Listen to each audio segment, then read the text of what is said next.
realize that presence and inner peace is your natural state, and it's intrinsically attractive. When finding the one isn't on your mind, it's not something you're worried about or concerned about, and you're showing up with that kind of attractive energy, with a clear mind, it's a done deal. It becomes absolutely inevitable. Strategically and systematically, you've got the things in place, right? Like I usually tell my clients, your mission, at the beginning, they don't believe me. They think I'm crazy. And they're like, oh, but this is impossible what you're saying. But I tell everybody, look, here's what we're going to do. We're going to set this up so that you just go on a date every week. That's it. And if you aren't going on a date every week, we need to set things up in your life so that that becomes inevitable. It doesn't have to be a different person every week. It could, hopefully it'll be the same person several weeks in a row. And eventually it'll be the same person. And even now I'm still going on a date every week with my wife, Rashida, right? So I put that in place because it's kind of like a more neutral criteria to let you know if you're showing up. Because if you're showing up on the apps, if you're showing up on the websites, if you're showing up in person at the events, if you've got the energy, if you're like, you've got the energy of attraction, you'll get dates. It's inevitable. And everyone I've told at the beginning when they were struggling and they came to me for coaching was like, try let's start with one date a month, right? That's what they were telling me. Yeah. But after they figure out, it's just literal strategic things, which of course you can't see when you're in it and when you're all, attached and, a little bit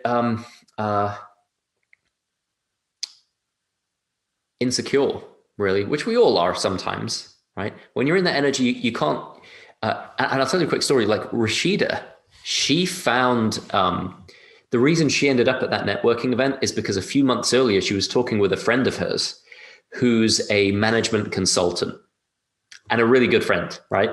And they were just sitting down and, this is a friend of hers in the Netherlands, and she works in big companies in the Netherlands as a management consultant. And they were just sitting down and having a girl talk, and her friend just said, "You know what, Rashida? Let's just figure this out like I would help a client running a company." She was like, "What?" And they sat down and just said, "Okay, so you want to find a man? Any criteria?" He's like, "Okay, Muslim man. Does he have to be Moroccan?" And she was like, "Actually, for me, no."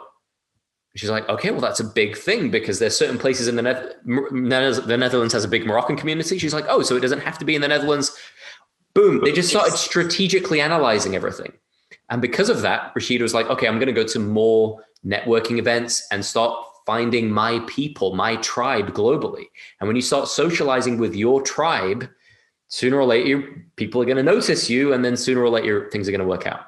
And, that neutrality of looking at your love life like you would look at a business or like you would look at anything neutral out there, working on it instead of just being in it.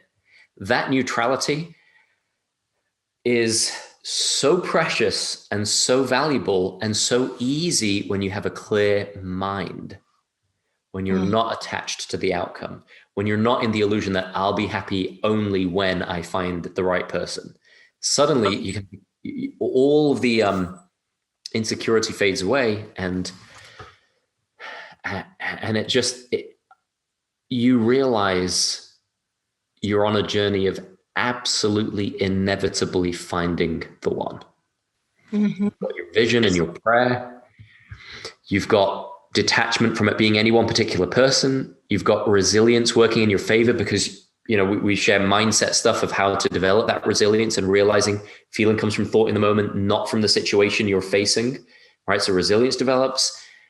Next, as you really go deep with the inner game stuff, you start to realize you can just be happy without any particular circumstance, without finding the one, still be happy. And simultaneously realizing that that doesn't mean you stop the journey of finding them. That's when you're your most attractive. And then finally, learning to kind of quiet down and have a quiet mind and look very neutrally at your love life so you can treat it like you would anything else. Like if you wanted to get in physical shape, if you're really emotional about it, it's really hard to do. But if you see it neutrally, you're just like, oh, well, I'll just eat right and train, right? Stuff like that. So it's kind of the same way. And the moment we drop our insecurities, which for me really is the moment we truly deeply realize that our experience moment to moment comes from this divine gift called thought. The moment that sinks in, our internal world changes and we just become so much more attractive without trying, without faking, without pretending. And it's no longer a matter of how do I look like I'm not needy to the other person? How do I pretend to be detached? It's like, right. It's like, well, the fact that we're asking the question means we've got a bit more inner work to do, right? Right. Right. So that's the idea. Yeah. Yeah. This is really great. This is really beautiful. And I really appreciate you sharing a lot of your personal story too, Mamoon, because I think it gives people hope. I think your story, my story, hopefully gives the women listening here on the event hope. Because I feel like that's also a really key piece, is to have hope and to have faith, even if that hope sometimes feels like it's a little glimmer. Yeah. I mean, I'm just someone who believes that we don't have this kind of desire for partnership or to be married just to torture us. I just don't believe that's the reason we have it. I believe that we have it if that's a strong desire for someone listening. I believe that also is a gift that also can help us to have the resilience to go forward when you're going through that roller coaster ride. And having someone to guide you as a coach to support you through this process can make it so much easier. It's kind of like when you're talking about working in your business or on your business or in your love life or on your love life. It's sometimes when we have another set of eyes and ears to help, that we can kind of see things, because we all have blind spots. You know, we look at ourselves in the mirror every day. We think we're seeing ourselves clearly and what's going on clearly. We're not seeing the side view, or God forbid the rear view, right? We're not seeing that. Right, exactly. And so it's like you were telling me before we started that you'd taken a vacation. And while you'd taken this vacation and turn off all the, the text and the messaging and everything like that, you started having all of these brilliant ideas for your business and taking things to the next level and that sort of thing. It's sometimes we have to kind of like pull back, and a coach can really help you to do that and guide you through that process. And that's why I think you and I are both big believers in coaching. We met in the coaching world. We've both been doing it for a long time. It's why it can be so powerful. And I really, really love what you've shared today, Mamoon. Thank you so much. Thank you so much. And you're absolutely right on this. Like, I had a coach as I was going through this journey. Rashida was being coached by her friend, but like really like with a pen and paper, figuring it out.